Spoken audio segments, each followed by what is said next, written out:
बिहार की बात कर लेते हैं। वहां पर बीजेपी जेडीयू सरकार के भविष्य को लेकर सस्पेंस बन गया है। सूत्र कह रहे हैं कि यह गठबंधन अब टूटने की कगार पर है। कल जेडीयू ने अपने विधायकों और तमाम सांसदों की बैठक बुलाई है, जिसमें इस बारे में अंतिम फैसला हो सकता है। संभावना है कि बीजेपी से रिश्ता तोड़ने के बाद नीतीश कुमार आरजेडी, कांग्रेस और लेफ्ट पार्टियों के साथ मिलकर सरकार बना लें। दिलचस्प बात यह है कि आरजेडी और कांग्रेस ने अपने सभी विधायकों को पटना में रहने को कहा है। उधर बीजेपी सतर्क मगर खामोश है, उसे नीतीश के फैसले का इंतजार है। बिहार के राजनीतिक घटनाक्रम पर एक नजर डाल लेते हैं कि क्या क्या अब तक हुआ है और अगले 24 घंटों में क्या होने जा रहा है। तो सबसे पहले नीतीश कुमार की अगर बात करें तो उन्होंने कल अपने सभी सांसदों की और विधायकों की बैठक बुलाई है। इसमें विस्तार से चर्चा की जाएगी। कहा जा रहा है कि आरसीपी सिंह की बगावत को लेकर के इस पर चर्चा होगी।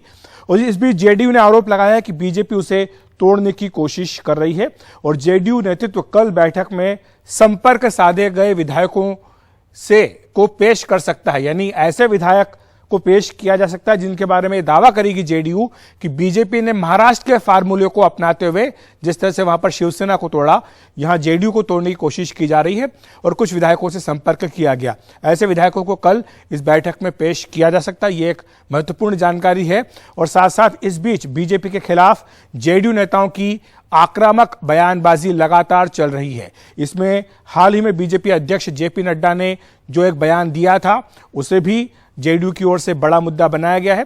जेपी नड्डा ने कुछ दिनों पहले कहा था कि क्षेत्रीय दल गायब हो जाएंगे, सिर्फ बीजेपी बचेगी। तो इसे लेकर के आज जेडीयू नेताओं ने हमला किया। इस बीच आज उप मुख्यमंत्री, जो कि बीजेपी के कोटे से उप मुख्यमंत्री हैं, तारकिशोर प्रसाद, उनकी नीतीश कुमार के साथ एक बैठक हुई। इसमें माना गया कि कथित तौर पर नीतीश कुमार ने कहा है कि साथ छोड़ने की जो बातें टीवी मीडिया में चल रही हैं, इन्हें गंभीरता से लेने की जरूरत नहीं है। ये बात बीजेपी के नेताओं को कही। और इसके बाद बीजेपी को अब बैठक के बाद नीतीश कुमार के फैसले का इंतजार है, ये सूत्र बता रहे हैं। इस बीच मुख्यमंत्री के करीबी सूत्र ये कह रहे हैं कि वो मानने के मूड में इस बार नहीं है। कल अपने विधायकों के साथ, सांसदों के साथ बैठक करके नीतीश अगला कदम तय करेंगे। सूत्रों के मुताबिक अधिकांश जो विधायक हैं, चूंकि अभी विधानसभा चुनाव हुए केवल 1.5 साल हुए, इसलिए मध्यावधि चुनाव के पक्ष में नहीं है। और जेडीयू के जो विधायक हैं वो चुनाव में जाने के बजाय नई सरकार, नए गठबंधन के पक्ष में हैं। और साथ ही बीजेपी से अलग होने पर आरजेडी नीतीश कुमार का साथ दे सकती है। आप जानते हैं कि इससे पहले भी आरजेडी नीतीश कुमार में समझौता हो चुका है।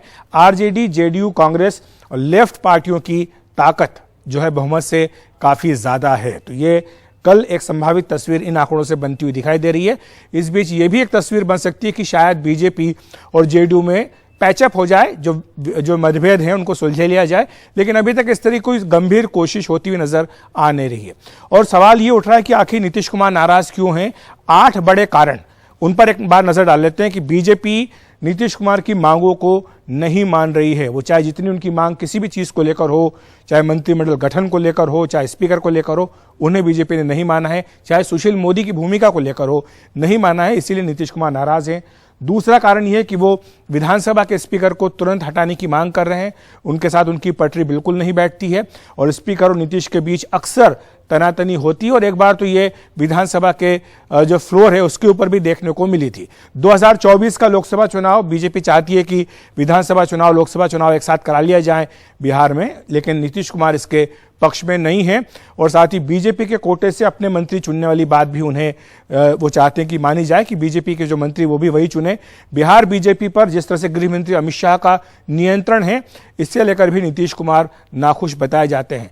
सुशील मोदी के दौर वाली पकड़ चाहते हैं नीतीश कुमार कि जब सुशील मोदी उप मुख्यमंत्री और नीतीश कुमार मुख्यमंत्री थे, तब जो एक उनकी जुगलबंदी थी, उस जुगलबंदी को वो वापस लाना चाह रहे हैं।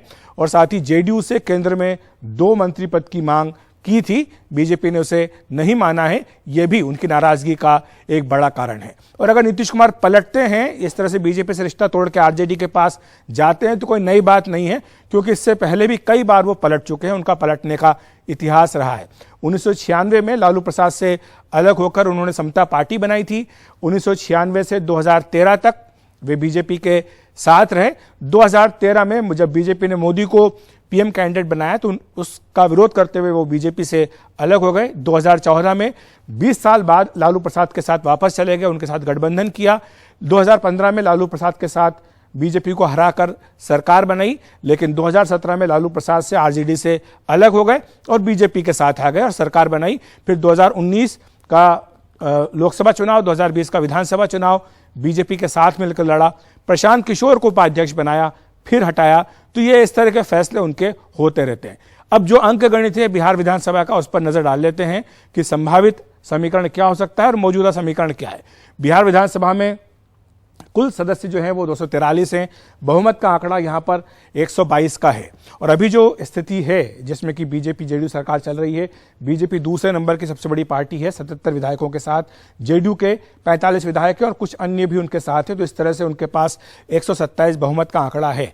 वहीं जो महागठबंधन है 80 आरजेडी है, सीपीएम 2, सीपीआई 2, सीपीआई माले 12 और कांग्रेस के 19 विधायक है। तो इस तरह से कुल मिलाकर के इनकी संख्या जो है वो काफी बड़ी बन जाती है। और जो बहुमत का आंकड़ा है उसको लेकर के भी एक बात जो कही जा रही कि अगर इसके बाद जो स्थिति बनती कि अगर जेडीयू बीजेपी का साथ छोड़ करके आरजेडी से हाथ मिलाती है तो क्या होगा, तो वो भी संख्या के बल के हिसाब से उन्हें कहीं कोई दिक्कत नहीं होगी, क्योंकि आरजेडी 80 विधायकों के साथ सबसे बड़ी पार्टी है, जेडीयू 45 के साथ तीसरे नंबर की पार्टी है और अन्य कांग्रेस लेफ्ट फ्रंट को मिला करके वहां पर इनका आंकड़ा 160 का बनता है, जो कि बहुमत के 122 के आंकड़े से काफी ज्यादा है। और वहीं बीजेपी जो है 77 पर ही रह जाएगी और बीजेपी के साथ हम के 4 विधायक हैं। तो इस तरह से बीजेपी नहीं कहीं भी अपनी सरकार बनाने की जुगत बैठा पाएगी। इस बीच जेडीयू नेता लल्लन सिंह ने आरसीपी सिंह को लेकर बीजेपी पर हमला बोला है और कहा है कि बिहार में एक और चिराग मॉडल तैयार किया जा रहा था। लल्लन सिंह के बयान पर चिराग ने पलटवार किया और उन्होंने पूछा कि बताएं कि आखिर नीतीश का मॉडल क्या है। आइए सुन लेते हैं। एक मॉडल इस्तेमाल किया गया था 2020 के विधानसभा के चुनाव में, चिराग मॉडल, और दूसरा चिराग मॉडल तैयार किया जा रहा था।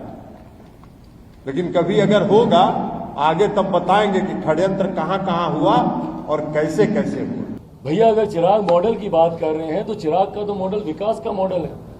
हम बात करते हैं बिहार फर्स्ट, बिहारी फर्स्ट की। मुख्यमंत्री जी बताए ना कि नीतीश मॉडल क्या रह गया है, क्या नीतीश मॉडल बिहार में, बताइए मुझे। बाढ़ में लोगों को डूबने देना, सुखाड़ में इस किसानों को मरने देना, बेरोजगारी में युवाओं को पलायन करने देना, अस्पतालों की हालत ऐसी कि मुख्यमंत्री स्वयं दिल्ली जाएं अपने आंख का इलाज कराने, और आए दिन बढ़ रहे अपराध। क्या ये है नीतीश मॉडल? बात करते हैं भैया आप चिराग मॉडल की। भाई चिराग मॉडल क्या है? चिराग मॉडल मेरे नेता का एक अंतिम सोच, उनका एक अंतिम vision, Bihar first, Bihari first.